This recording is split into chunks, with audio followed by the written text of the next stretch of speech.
Hi every one.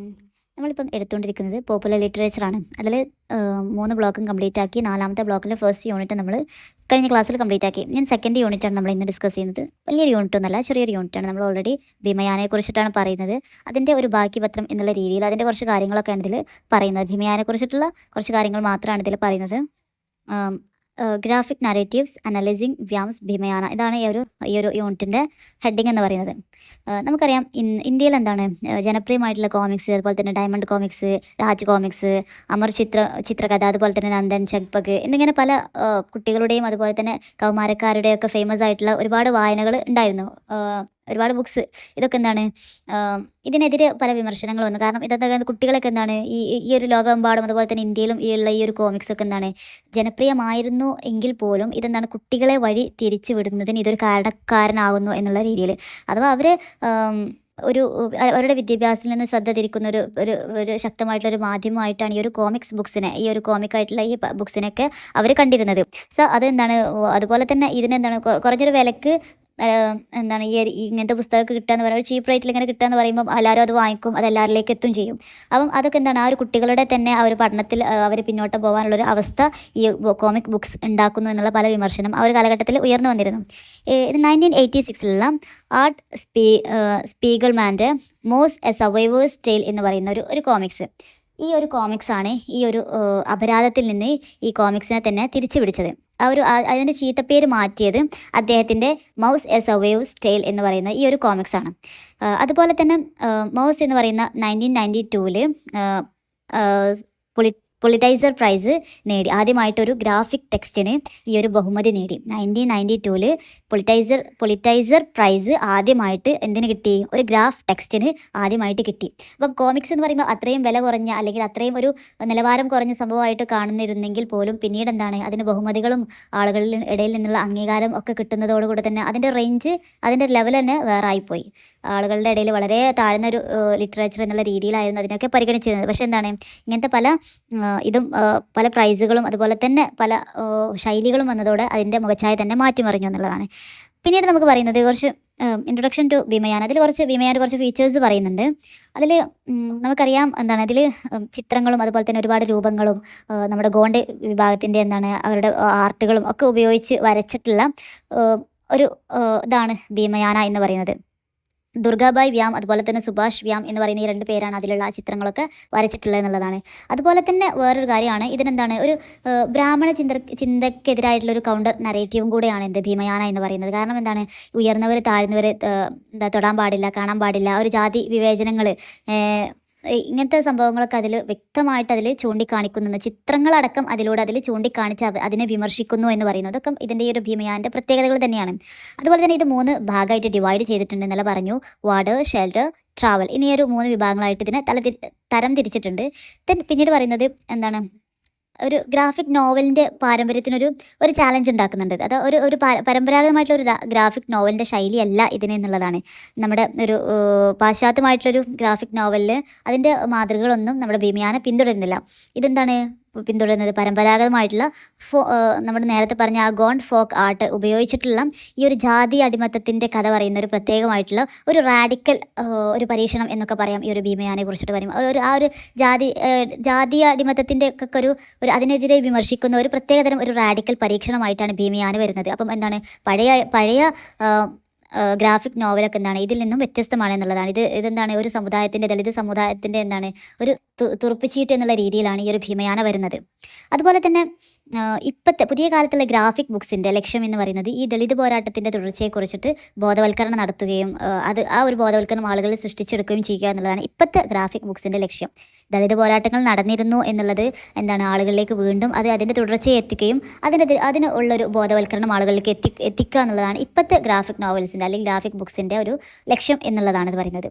അതുപോലെ അടുത്ത ഒരു ഇമ്പോർട്ടൻ്റ് ആയിട്ടുള്ള ഒരു മെയിൻ ഭാഗം വരുന്നതാണ് നോയിങ് ദ ഹീറോ ഓഫ് ഭീമയാന. അറിയാം, ഇപ്പം നമ്മളൊക്കെ ഇപ്പോൾ ഡോക്ടർ BR അംബേദ്കറൊക്കെ ആലോചിക്കുമ്പം ആ ആളെങ്ങനെയാണുള്ളത്? ഒരു വലിയൊരു കോട്ടും സൂട്ടൊക്കെ ഇട്ട് ടൈ ഇട്ട് വലിയൊരു കണ്ണടയൊക്കെ വെച്ച് കയ്യിൽ ബുക്സൊക്കെ പിടിച്ചാണ് നമ്മൾ അധികം ഫോട്ടോയിൽ നമ്മൾ ആ ഒരു ഡോക്ടർ BR അംബേദ്കറെ നമ്മൾ കണ്ടിട്ടുള്ളൂ. പക്ഷേ അതിനു മുമ്പ് അദ്ദേഹം അനുഭവിച്ച ഒരുപാട് ജാതി വംശ വിവേചനത്തിൻ്റെ ഒരുപാട് അനുഭവങ്ങൾ അദ്ദേഹത്തിന് സമ്മാനിച്ച ഒരു മുഖം കൂടെ അദ്ദേഹത്തിനുണ്ട് എന്നുള്ളതാണ്. അഥവാ ഈ ഒരു ദളിത് കുടുംബത്തിൽ ജനിച്ചു എന്നുള്ളത് കൊണ്ട് എന്താണ് ഒരുപാട് നൂറ്റാണ്ടുകളെ പോരാട്ടത്തിനുള്ള ഒരു ദളിത് പോരാട്ടത്തിൻ്റെ ഒരു മുഖ്യ ശബ്ദമാണ് ആര് ഡോക്ടർ BR അംബേദ്കർ എന്ന് പറയുന്നത്. അദ്ദേഹം നമുക്കറിയാം 1891 മധ്യപ്രദേശിലെ മൗലാണ് അദ്ദേഹം ജനിച്ചത്.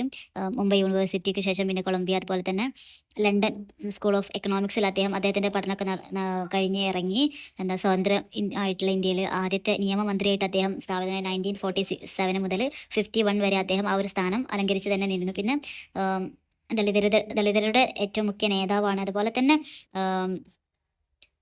ഈ ഒരു ജാതി വിവേചനത്തിൻ്റെ ഒരു തുടർച്ചയായിട്ടുള്ള ഒരു മുന്നേറ്റം അദ്ദേഹം ഒരുപാട് കാരണം ദളിതരുടെ കൂട്ടക്കൊല, അവരുടെ ബലാത്സംഗം, ഇങ്ങനത്തെ പല ക്രൂരതകൾക്കെതിരെ അതിനെ പോരാടിയ ആളാണ് നമ്മുടെ ഡോക്ടർ BR അംബേദ്കർ എന്ന് പറയുന്നത്.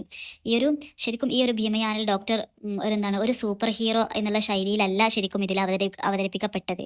അത് അദ്ദേഹത്തെ പ്രതിനിധീകരിക്കുന്നത് ആരെയാണ്? ആ ഒരു ദളിതരുടെ വേദന, ആ ഒരു സമൂഹം മുഴുവൻ അനുഭവിക്കുന്ന ഒരു വേദനയാണ് അയാളിലൂടെ മാത്രം ഈ ഒരു ബുക്കിലൂടെ നമുക്ക് കാണിച്ചിരുന്നത്.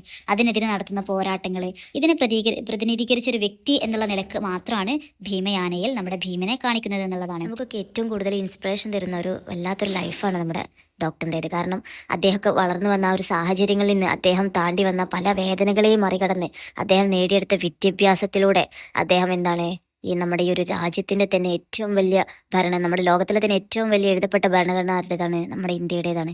അത് എഴുതി, അത് മുഴുവനായിട്ടും എഴുതി, അത് എല്ലാ ഭാഗങ്ങളും നമുക്ക് ഇന്ന് നമ്മൾ കാണുന്ന ഒരു വീക്ഷണത്തിൽ അന്ന് അത് എഴുതി ഉണ്ടാക്കി അത് നമ്മുടെ ഒരു കോൺസ്റ്റിറ്റ്യൂഷൻ്റെ ഫാദർ അല്ലെങ്കിൽ കോൺസ്റ്റിറ്റ്യൂഷൻ്റെ ശില്പി എന്ന സ്ഥാനം അദ്ദേഹം നേടിയെടുത്തിട്ടുണ്ടെങ്കിൽ അദ്ദേഹത്തിൻ്റെ ചെറിയ കാലത്ത് അദ്ദേഹം അനുഭവിച്ച പല പ്രയാസങ്ങളിൽ നിന്നും അതെല്ലാം ഉൾക്കൊണ്ടുകൊണ്ട് അദ്ദേഹം എഴുതിയിട്ടുള്ള ഈ ഒരു ഭരണഘടനയുടെ ഇപ്പോഴും അതിൻ്റെ ഒരു വാല്യൂ എന്താണെന്ന് നമുക്കറിയാം. അപ്പം അങ്ങനെ കഷ്ടപ്പെട്ട ഒരാളാണെങ്കിൽ പോലും അദ്ദേഹത്തിനാണ് ഈ രാജ്യത്തിൻ്റെ ഭരണഘടന എഴുതാനുള്ള ചുമതല അദ്ദേഹത്തിനാണ് കിട്ടിയത്. അപ്പം നിങ്ങളൊന്ന് ആലോചിക്കണം, അദ്ദേഹത്തിൻ്റെ ലൈഫിൽ ഒരു ഇൻസ്പിറേഷൻ എത്രയാണ്. നമുക്കൊക്കെ ഏറ്റവും കൂടുതൽ ഇൻസ്പയർ ആകാൻ പറ്റുന്ന ഒരു ഇൻസ്പിറേഷനാണ് അദ്ദേഹത്തിൻ്റെ ലൈഫിൽ നമുക്ക് കിട്ടാനുള്ളത്. സോ ഇതൊക്കെയാണ് അതിൽ കാര്യമായിട്ട് പറയുന്നത്.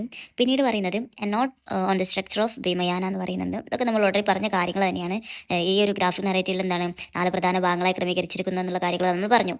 അഥവാ ഇത് നമ്മൾ ആധുനിക കാലത്തുള്ള ജാതി അവശിഷ്ടങ്ങളൊക്കെ ചർച്ച ചെയ്യുന്ന ആളുകളുടെ സംഭാഷണത്തിലൂടെയാണല്ലോ ഈ ഒരു കഥ സ്റ്റാർട്ട് ചെയ്യുന്നത്. പിന്നീട് അത് അവർ പറയുമ്പം ആദ്യം വാർഡറിൻ്റെ കാര്യം പറയുന്നു.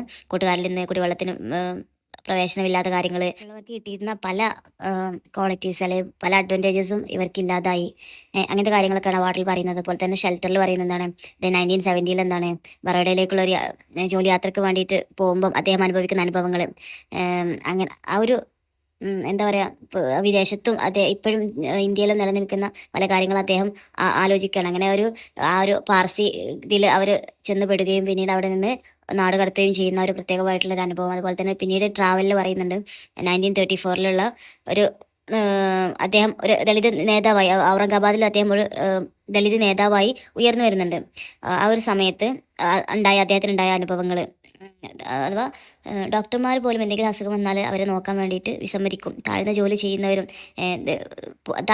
ചെയ്യുന്നവർ വരെ ദളിതരെ നിരസിക്കും എന്നുള്ളതാണ്. അപ്പം അവരുടെ നല്ല ജാതിയിൽപ്പെട്ട ആളുകൾ താഴ്ന്ന ജോലിയിൽ ചെയ്യുന്ന ആളുകളുണ്ടാവും, അവർ പോലും ദളിതരെ തിരിഞ്ഞു നോക്കൂല എന്നുള്ളതാണ്. ഒരു ഡോക്ടറെ അടുത്ത് പോയാൽ ചിലപ്പം അവർ നമ്മളെ ശുശ്രൂഷിക്കൂല. അങ്ങനത്തെ അടിസ്ഥാന സൗകര്യം മുഴുവനും അവർക്ക് നിഷേധിക്കപ്പെട്ടിട്ടുള്ള ഒരു അവസ്ഥയായിരുന്നു ആ ഒരു ദളിതർ ആ ഒരു കാലത്ത് അനുഭവിച്ചിരുന്നത് എന്നുള്ളതാണ്. പിന്നീട് അദ്ദേഹം 1956 ബുദ്ധമതം സ്വീകരിച്ചു എന്നുള്ളതാണ്. ഇതൊക്കെയാണ് ഇതിൽ പറയുന്നത്. പിന്നെ ആർട്ട് ഓഫ് ഭീമയാന എന്നുള്ളൊരു ചെറിയൊരു ഇത് അവിടെ പറയുന്നുണ്ട്. ഇതിലെന്താണ് ഇന്ന് നടക്കുന്നതും അല്ലെങ്കിൽ അന്ന് നടന്നിരുന്നതുമായിട്ടുള്ള പല ജാതി വിവേചനങ്ങൾ, അവരുടെ അനുഭവങ്ങൾ എല്ലാം കലയുടെയും ചിത്രത്തിൻ്റെയും ഒക്കെ സഹായത്തോടു കൂടെ ചേർന്ന് അവതരിക്കുന്ന ഒരു ശക്തമായിട്ടുള്ള ഒരു ഗ്രാഫിക് ബുക്സാണ് ഭീമയാന എന്ന് പറയുന്നത് എന്നുള്ളതാണ്. പിന്നീട് ഇതിൽ പറയുന്ന ഒരു പ്രധാനപ്പെട്ടൊരു കാര്യമാണ് മേജർ തീംസ് എന്ന് പറയുന്നത്. ഇത് കുറച്ച് കാര്യങ്ങൾ പോയിൻറ്റ്സ് ആയിട്ട് നമ്മുടെ ടെക്സ്റ്റിൽ കൊടുത്തിട്ടുണ്ട്. അതിൻ്റെ കീഴിൽ എന്തൊക്കെയാണ് വരുന്നത് എന്നുള്ളത് ഞാൻ ജസ്റ്റ് ഒന്ന് പറഞ്ഞുതരാം, വേണമെങ്കിൽ നോട്ട് ചെയ്തോളൂ കേട്ടോ. മേജർ തീംസ് ഫസ്റ്റ് വരുന്നത് subversion of the conventional codes of graphic narratives എന്ന് പറയുന്നത്. അഥവാ ഒരു ഗ്രാഫിക് നാരേറ്റീവ്സിൻ്റെ ഒരു പരമ്പരാഗതമായിട്ടുള്ള നിയമം ഉണ്ടാവും. ഒരു ഗ്രാഫിക് നരേറ്റീവ്സിന് പരമ്പരാഗതമുള്ള നിയമം ഉണ്ടാവും, പാലിക്കേണ്ട നിയമം. അതിൻ്റെ ഒരു എതിർ വായന എന്നുള്ളതാണ്. അഥവാ അത് സാധാരണത്തിൽ നിന്ന് എങ്ങനെ ഇത് വ്യത്യസ്തമായിരുന്നു എന്നുള്ളതിൻ്റെ രീതിയും ശൈലിയിൽ നിന്ന് എങ്ങനെ സ്ട്രക്ചേഴ്സിൽ നിന്നും എങ്ങനെ ഇത് വ്യത്യസ്തമായി എന്നുള്ളതാണ് പറയുന്നത്. അഥവാ സാധാരണ ഒരു കോമിക്സ് ബുക്സ് യൂസ് ചെയ്തിരുന്നത് ഒരു റെക്റ്റാങ്കിൾ ഫ്രെയിംസ് ായിരിക്കും ആ ഒരു ചിത്രങ്ങളും കാര്യങ്ങളൊക്കെ ചെയ്യാൻ വേണ്ടിയിട്ട് ഉപയോഗിക്കുന്നത്. ഇതിന് നമ്മൾ ഓൾറെഡി പറഞ്ഞത് എന്താണ്, ഒരു തുറന്ന ഒരു ഒഴുകിപ്പോകുന്നൊരു രീതിയാണ് ഇതിൻ്റെ ചിത്രങ്ങൾക്കൊക്കെ ഉള്ളത്. ഇതിന് കറക്റ്റായിട്ടൊരു ബോർഡറോ കാര്യങ്ങളോ ഇല്ല. ഇനി അവർക്ക് അങ്ങനെ അങ്ങോട്ടും ഇങ്ങോട്ടും തിരിക്കണം എന്നുണ്ടെങ്കിൽ പോലും അവരെന്താണ് ഡിഗ്നോ പാറ്റേൺ ഉപയോഗിച്ചിട്ടാണിത് എന്താണ് സമയം സ്ഥലം ഒക്കെ മാറ്റുന്നതും ഒക്കെ എന്ന് ഞാൻ പറഞ്ഞല്ലോ. അതുപോലെ സ്റ്റോറികൾ എന്താണ് ഒരേ പോലെയാണോ സഞ്ചരിക്കുന്നതല്ല. കുറച്ച് പാസ്റ്റ് ആ ബസ് സ്റ്റോപ്പിലേക്ക് വരുന്ന ആളുകൾ ചർച്ച ചെയ്യുന്ന വിഷയത്തിലേക്ക് വന്നു, പിന്നീട് നമ്മൾ ഡോക്ടർ അനുഭവിച്ച ആ ഒരു വിഷയത്തിലേക്ക് വരുന്ന വീണ്ടും ബസ് സ്റ്റോപ്പിലേക്ക് വരുന്ന വീണ്ടും ആ ഒരു അയാളുടെ ജീവിതത്തിലേക്ക് വരുന്നു. അങ്ങനെ അങ്ങോട്ടും ഇങ്ങോട്ടും പാസ്റ്റും പ്രസൻറ്റും മാറി മാറി വരുന്ന ഒരു സ്ഥിതിയാണ് ഇതിലുള്ളത്.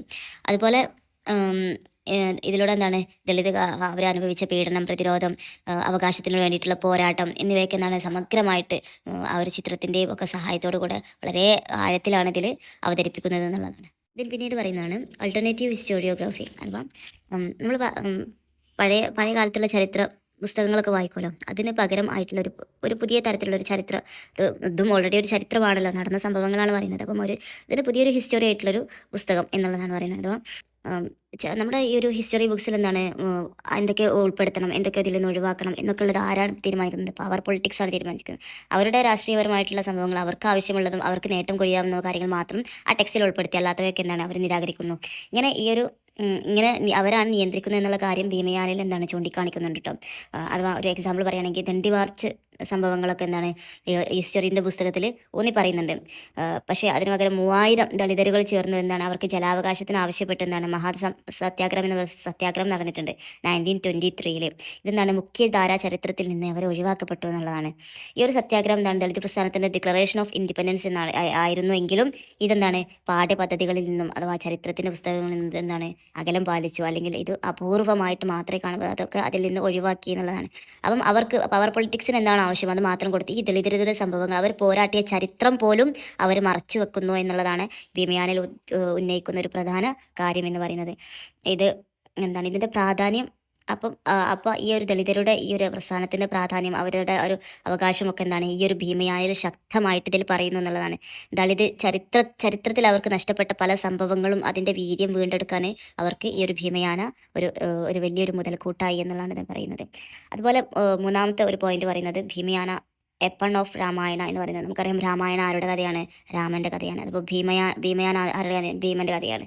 അപ്പം ഇത് രണ്ടും തമ്മിലുള്ള ഒരു സാമ്യമാണ് പറയുന്നത്. രാമായണത്തിൽ എന്താണ് രാമായണത്തിലൊരു മര്യാദ പുരുഷനെ പോലെ ഉള്ള ഒരു ആളാണ് രാമൻ. ആ ഒരു രീതിയിലാണ് പറയുന്നത്. പക്ഷേ ഇവിടെ ഒരു അംബേദ്കറെ കുറിച്ചിട്ട് പറയുകയാണെങ്കിൽ അദ്ദേഹം ഒരു നീതിന്യായകനായിട്ടാണ് അദ്ദേഹം ഇവിടെ നിൽക്കുന്നത്. നീതിക്ക് വേണ്ടിയിട്ടാണ് അദ്ദേഹത്തിൽ പോരാടുന്നത്. ഇതിലൂടെ എന്താണ് ദളിത് പ്രതിരോധത്തിൻ്റെ ഒരു മഹാകാവ്യം എന്താണ് അതിൻ്റെ സഞ്ചാരമായിട്ട് എന്താണ് ഭീമയാനെ നമുക്ക് വായനക്കാരെ നിർദ്ദേശിക്കുന്നുണ്ട്. രാമായണത്തിൽ എന്താണ് ഉന്നത വർഗത്തിലുള്ള രാജകുമാരനാണ് ആര്? രാമന്. അദ്ദേഹത്തിൻ്റെ യാത്രയും അദ്ദേഹം നേരിടുന്ന പല വെല്ലുവിളികളുമാണ് രാമായണത്തിലുള്ളത് എങ്കിൽ എന്താണ് ഭീമയാനിൽ എന്താണ് ചെറിയ ഒരു മഹാസമുദായത്തിൽപ്പെട്ട ഒരു ചെറിയ കുട്ടിയായിട്ടുള്ള ഭീമൻ്റെ ജീവിത പോരാട്ടങ്ങളാണ് ഇതിൽ പറയുന്നത്.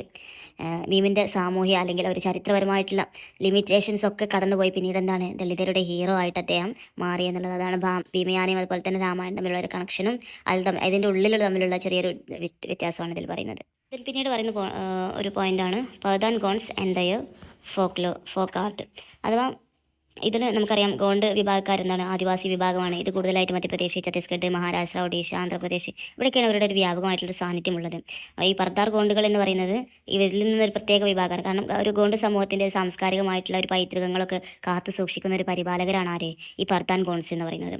അപ്പോൾ ഗോൺസിൽ നിന്ന് വ്യത്യസ്തമായി ഇവർക്കൊരു പ്രത്യേകമായിട്ടുള്ളൊരു സ്ഥാനം അവർക്കുണ്ട്. പർദാൻ ഗോൺസിന് അവൻ്റെ ഒരു പരിപാലകർ എന്നുള്ള നിലയ്ക്ക് അവർക്കൊരു പ്രത്യേകമായിട്ടുള്ളൊരു സ്ഥാനമുണ്ട്. അവരുടെ കലയുടെ ആദ്യമൊക്കെ എന്താണ് പാട്ടുകൾ, സ്റ്റോറി ടെല്ലിങ് ഇങ്ങനത്തെയൊക്കെ ആയിരുന്നു. പിന്നീട് എന്താണ് അവർ ദൃശ്യമാധ്യമത്തിലേക്ക് മാറി. അപ്പം അതിനാളുകൾ കുറയുമ്പോൾ എന്താണ് അതൊരു ദൃശ്യമാധ്യമത്തിലേക്ക്, അത് ഒരു പെയിൻറ്റിങ് എന്നുള്ള രീതിയിൽ ആ ഒരു കലയിലേക്ക് അവർ നീങ്ങുകയാണ് ചെയ്യുന്നത്. പിന്നീട് എന്താണ് ഒരു ആധുനികവൽക്കരണത്തിൻ്റെ ഭാഗമായി ഈ ഒരു കല തന്നെ ഒരു ക്യാൻവാസ്, ആക്രിലിക്, ഫാബ്രിക് ഇങ്ങനത്തെ നിറങ്ങളൊക്കെ ഉപയോഗിച്ച് അവർ ഗോണ്ട് കലയെ കൂടുതലായിട്ട് ഒരു ആധുനിക രീതിയിലേക്ക് അതിൽ മാറ്റി. നമുക്കറിയാം നമ്മൾ ഈ ഒരു ഭീമയാനിലെ സിംബലിസം പറയുന്നുണ്ട്. ഇതെന്താണ് ഒരു ദാഹമുള്ള ഒരു ഭീമനെ സൂചിപ്പിക്കാൻ വേണ്ടിയിട്ട് എന്താണ് മീനിൻ്റെ ഉടലോടുള്ള ഒരു ഭീമനെയാണ് അതിൽ കാണിക്കുന്നത്. ഭീമിൻ്റെ ദാഹം കൂടി വരുന്നത് എന്താണ് ആ ഒരു മീനിൻ്റെ വലിപ്പം കൂടുന്നു. അങ്ങനെയൊക്കെ കാണിക്കുന്ന ഒരു സിംബലിസം ഇതിൽ പറയുന്നുണ്ട്. പിന്നീട് പറയുന്നതാണ് significance of bubble motif in Bhimayana. നമ്മൾ ഓൾറെഡി ചർച്ച ചെയ്ത് കഴിഞ്ഞതാണ്. ഇതിൽ നമ്മൾ എന്താണ് സ്പീച്ച് ബബിൾസ് ഉപയോഗിക്കുന്നതിനെ കുറിച്ച് കഴിഞ്ഞ യൂണിറ്റിൽ നമ്മൾ പറഞ്ഞിട്ടുണ്ട്. ഒരു അപ്പം ഇതൊക്കെ എന്താണ് ഇതിൽ നിന്ന് മറ്റുള്ള ഒരു കോമിക് ബുക്കിനെ എന്താണ് ഇതിൽ നിന്ന് വ്യത്യസ്തമാക്കുന്നു. ഈ ഒരു ഗോണ്ട് കലയുടെ ശൈലിയിൽ എന്താണ് ഇവയെ ഉപയോഗിച്ചും ദളിതർ അനുഭവിക്കുന്ന വിവേചനം, വേദന, അവരുടെ പ്രതിരോധം എന്നിവയൊക്കെയാണ് ഇതിൽ എന്താണ് അത്രയും ശക്തമായിട്ട് ഇതിൽ ചിത്രീകരിക്കുന്നത്. നമ്മൾ ഒന്നാമത് പറഞ്ഞു ഒരു ബേർഡിൻ്റെ ഇതിലുള്ള ആ ഒരു ബബിൾ എന്ന് പറയുന്നത് എന്താണ് ഒരു താഴ്ന്ന ജാതിക്കാരുടെയും ദുരിതം അനുഭവിക്കുന്നവരുടെയൊക്കെ ഒരു ശബ്ദത്തെ പ്രതിനിധീകരിക്കുന്ന ഒരു ചെറിയ എന്താണ് അവരുടെ ഒരു ചെറിയൊരു ശബ്ദമില്ലാത്തൊരു ശബ്ദത്തെ പ്രതിനിധീകരിക്കുന്നതാണത്. പിന്നെ രണ്ടാമത്തത് സ്കോപ്പിയോൺ ഷേപ്ഡ് അല്ലെങ്കിൽ സ്കിൻ ഷേപ്ഡ് ആയിട്ടുള്ള ഒരു ബബിൾ എന്തിനു സൂചിപ്പിക്കുന്നു? വിഷമുള്ള വരികളെയും അതുപോലെ തന്നെ ഒരു കാസ്റ്റ് ബേസ്ഡ് അബ്യൂസിനെയും ഒക്കെയാണ് ഇതിലൂടെ സൂചിപ്പിക്കുന്നത്. മൂന്നാമത്തെ എന്താണ് തോട്ട് ബബിൾസ്, ഓൾറെഡി ഒക്കെ പറഞ്ഞതാണ്. ഇതുകൊണ്ട് ഞാൻ വല്ലാതെ ഓവറായിട്ട് ഇതിൽ പറയുന്നില്ല. ഈ കാര്യങ്ങളൊക്കെ തന്നെ അതിന് പറയുന്നുള്ളൂ. എന്താണ് ദളിതരുടെ മനസ്സിലുള്ള നിശബ്ദമായിട്ടുള്ള വേദന കാണിക്കാൻ വേണ്ടിയിട്ട് ദളിതർ എന്താണ് അവരുടെ വേദന തുറന്ന് പറയാൻ സാധിക്കാത്ത ആ ഒരു സാഹചര്യങ്ങളെ ഒക്കെ കാണിക്കാൻ വേണ്ടിയിട്ടാണ് ആ തോട്ട് ബബിൾസ് ഉപയോഗിക്കുന്നത്. അപ്പോൾ എന്താണ് അതിനൊക്കെ എന്താണ് പുറമെ അതിൻ്റെതായിട്ടുള്ള അർത്ഥങ്ങൾ സൃഷ്ടിക്കുന്നു എന്നുള്ളതാണ്. ഇതിനൊക്കെ ആ ഒരു കാഴ്ചയിനപ്പുറം അതിനൊക്കെ പ്രത്യേകമായിട്ടുള്ള അർത്ഥങ്ങൾ തന്നെ അതിനെ സൃഷ്ടിക്കുന്നു എന്നുള്ളതാണ്. പിന്നീട് പറയുന്നത് ലാസ്റ്റ് ഭാഗമാണ് സിംബലിസം ഓഫ് കളേഴ്സ്. ഈ ഒരു ആ ഒരു പുസ്തകത്തിൽ അവരുടെ ചിത്രങ്ങൾക്ക് ഒരു പ്രത്യേകമായിട്ടുള്ള ഒരു സിംബലിസം ഉണ്ട്. അത് ഗോണ്ട് കലയിൽ നിറങ്ങൾക്ക് വലിയ ഇമ്പോർട്ടൻ്റ് ഉണ്ട്. ചില പേജിൽ എന്താണ് മൃഗങ്ങൾ നിറമുള്ള ഒരു രീതിയിൽ പശ്ചാത്തലത്തിൽ വരുമ്പോൾ എന്താണ് മനുഷ്യന് എന്താണ് ഒരു ബ്ലാക്ക് ആൻഡ് വൈറ്റ് രീതിയിലാണ് ഉപയോഗിച്ചിരിക്കുന്നത്.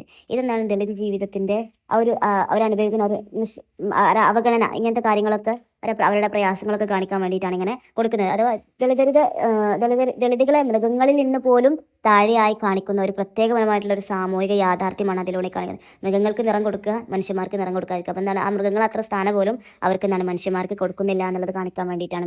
ഓരോ നിറങ്ങളും എന്താണ് വ്യത്യസ്ത ശബ്ദങ്ങളും ആശയങ്ങളും ഒക്കെ അടയാളപ്പെടുത്തുന്നുണ്ട്. അതിൽ യെല്ലോ കളർ സൂചിപ്പിക്കുന്നത് അംബേദ്കറിൻ്റെ വാക്കുകളെയാണ്. അതിലുള്ള വ്യക്തത, ജ്ഞാനം, ആലോചന, വിമർശന ബോധം, ഇങ്ങനത്തെ കാര്യങ്ങളാണ് ഈ യെല്ലോ കളറിലൂടെ അതിൽ സൂചിപ്പിക്കുന്നത്. പിന്നെ ഡാർക്ക് ഓറഞ്ച് പറയുന്നത് ഗാന്ധിജിയുടെ വാക്കുകളാണ്.